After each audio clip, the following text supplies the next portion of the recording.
जी नाज़रीन, मैं हूँ खालिद भट्ट और आप देख रहे हैं फोर्स एक्सक्लूसिव का लाइव शो।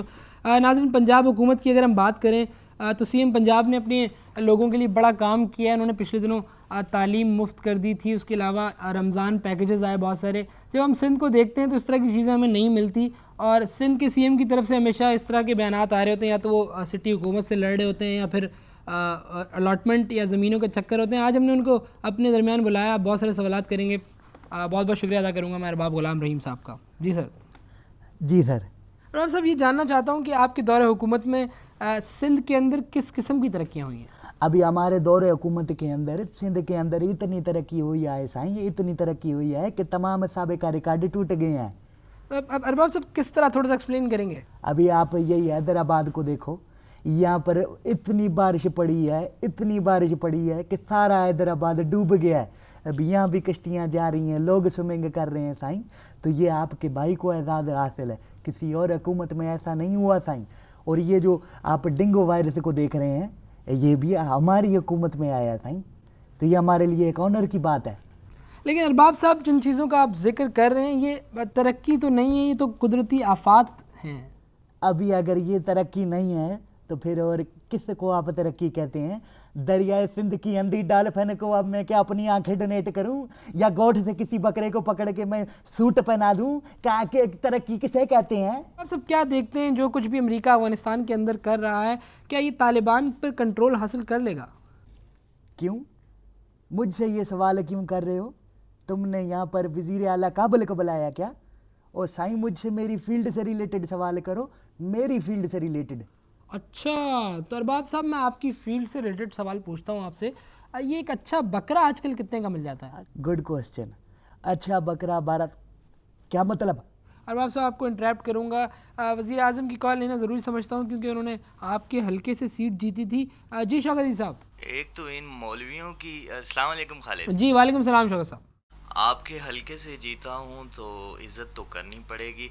एनीवेज, छा हाल है साईं? साईं बिल्कुल ठीक हूँ। मेरा क्वेश्चन ये है कि आया ये बचपन से ही चीफ मिनिस्टर बनना चाह रहे थे?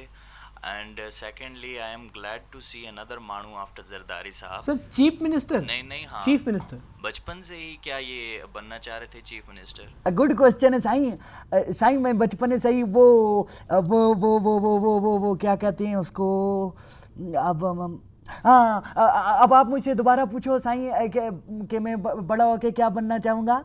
अच्छा, मेरा मिठा साईं बड़ा होकर क्या बनना चाहेगा?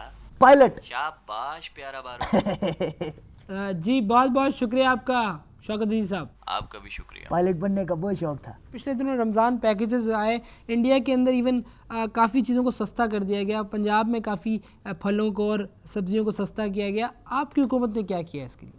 अच्छा, तो अभी इंडिया में अफ्तारी सस्ती हुई है। अरबाब साहब, मेरा मतलब ये है कि इंडिया में काफ़ी कुछ रमज़ान के अंदर सस्ता किया नहीं, गया। काफ़ी कुछ अगर सस्ता हुआ है तो फिर इंडिया में जाके अफ्तारी खोलो ना बाबा, यहाँ क्यों रुका है?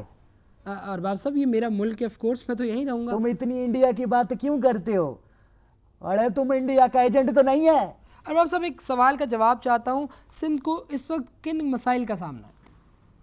अभी अरबाब साहब के मुताबिक सिंध को सिर्फ एक ही मसला है, और वो मसला है गवर्नर का मसला। माफ़ कीजिएगा अरबाब साहब, वो मसला आपका ज़ाती मसला है। ज़ाती मसला नहीं है, वो लोगों का मसला है। तुम चाहो तो लोगों से पोलिंग करवा लो, वोट्स डलवा लो, तुम्हें पता लग जाएगा।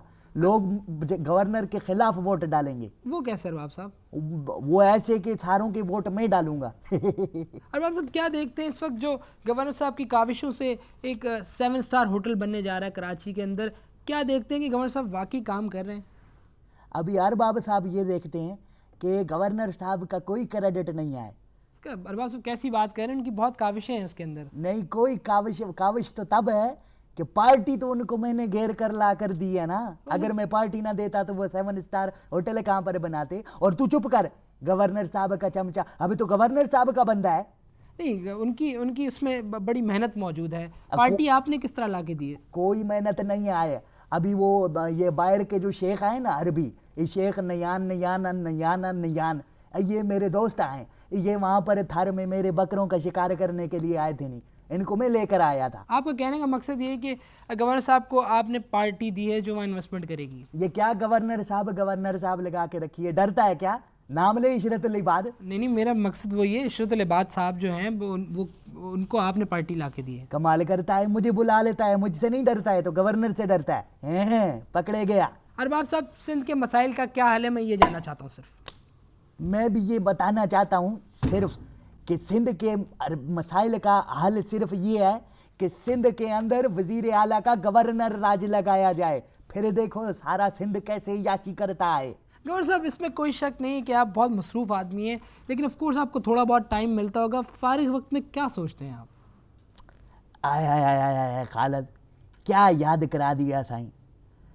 बस दिल करता है सब कुछ छोड़ दूं और जाकर बस मैं और मेरे साथ 2-4 मेरे बकरे, इनके साथ मैं रेस लगाऊं। कभी बकरे आगे तो कभी मैं, हम आपस में बस दौड़ रहे हों, लेकिन वक्त ही नहीं मिलता है। एक छोटा सा ब्रेक लेंगे, उसके बाद अरबाब साहब से बात करेंगे। Let's have a quick break. Arbab साहब, आपको और इम्तियाज़ शेख का जो भी मामला था उससे खैर हमें कुछ लेना देना नहीं, मगर वो मामला सॉल्व क्यों नहीं हुआ? अभी कोई साल्व वो मसला नहीं कर सकता था, बस सिर्फ चौधरी शुजात साहब कुछ साल्व करने की कोशिश कर रहे थे, मगर मुझे फारसी नहीं आती थी तो मैं समझा ही नहीं उनकी बात।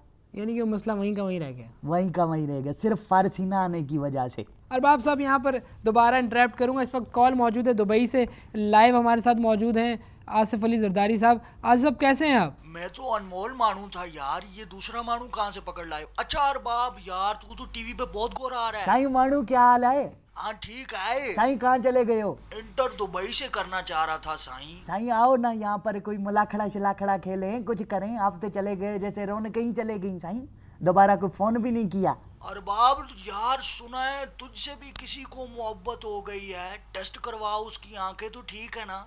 एनीवेज, उसे कोई खासियत लिखा है या नहीं?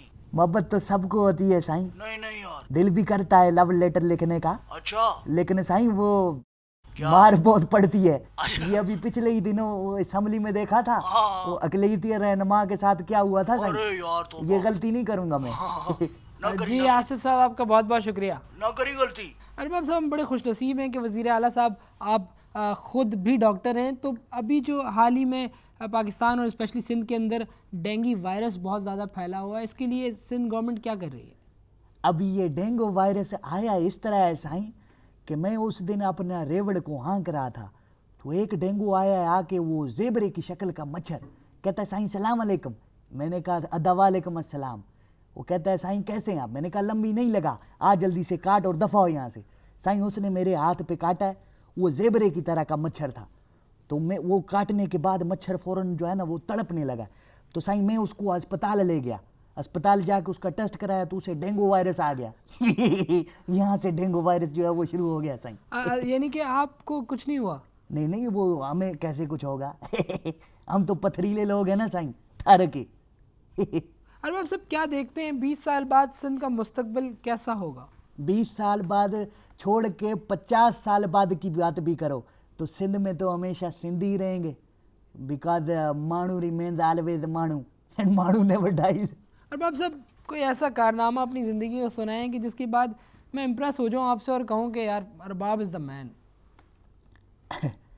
साईं एक दफ़ा इस तरह हुआ है कि मुझे प्यास लग गई और मुझे पानी पीने को साईं कहीं मिल रहा ही नहीं था। अब ये हुआ साईं कि एक जगह पर मुझे थोड़ा सा पानी नज़र आया और वो बर्तन में पानी बहुत थोड़ा था साईं, और दाएं बाएं उसके कंकरियाँ पड़ी हुई थी। तो मैंने सोचा अब क्या करूं। अदा तो मैंने वहाँ से कुछ कंकरियाँ उठाई और पानी में फेंकी, फिर उठाई और फिर पानी में फेंकी, फिर उठाई और फिर पानी में फेंकी। तो आहिस्ता आहिस्ता साईं पानी ऊपर आता गया, फिर मैंने पेट भर कर पानी पिया और चला गया। सही वो थ्रस्टी अरबाब वही स्टोरी थी? हाँ, ये फिर आपने अंग्रेजी में पढ़ा होगा, थर्स्टी अरबाब। अरबाब साहब, बहुत सारे लोग हमारे शो में आते हैं और मैं उनसे ज़रूर गाना सुनता हूँ, आप भी मुझे काफ़ी रंगीन लगते हैं, कोई तो फेवरेट गाना होगा आपका? साईं दिल करता है तेरा मुंह चूम लूं, पहला आदमी है जिसने मुझे रंगीन बोला है। लोग तो मुझे ब्लैक एंड वाइट कहते हैं। बहरहाल गाना सुनना है, कोई किसका सुनोगे? मैडम नूरजहान का सुनाऊं या लता का सुनाऊं? नहीं सर, जो भी आप कोई फेवरेट गाना है वो सुना दें आप। अभी साईं मैं तो थर का पथरीला नौजवान हूँ ना, तो मैं तो अपना थर का ही गाना गाऊंगा। वो गाते हैं, ऐसे गाते हैं थरी गाना, रंगीलो मारो ढोलना ढोलना आयो रे बिगोए होंठ तेरे अरबाब साहब बस ठीक है, बहुत अच्छा गाया आपने। प्यासा दिल अरबाब साहब मैं आपको बिल्कुल ऐसा नहीं समझ रहा था। लगे आब्र सा। मेरी बात सुने सर, मैं बिल्कुल आपकी पर्सनालिटी पे ये चीज़ें सूट नहीं करती। साईं अभी तो आप कह रहे थे आप गाना सुनोगे। नहीं सही, मैं बहुत अच्छा गाया आपने, मेरा शुरू का गाना सुना है आपका। साईं कमाल है। जी बहुत बहुत शुक्रिया अदा करूँगा मैं अरबाब ग़ुलाम रहीम साहब आपका, आपने अपने रेवड़ में से आके हमें टाइम दिया। नाज़रीन अरबाब ग़ुलाम रहीम के बारे में थोड़ा सा बता दूँ, वज़ीर आला बनने से पहले इनका कोई 100 बकरियों का रेवड़ था और अक्सर सिंध से कराची आके ईद के दिनों में बेचा करते थे। लेकिन अगर कोई इंसान तरक्की करता है तो इस लेवल तक ज़रूर पहुँच सकता है। इस वजह से थिंक पॉजिटिव और बहुत बहुत शुक्रिया आपका। That's all.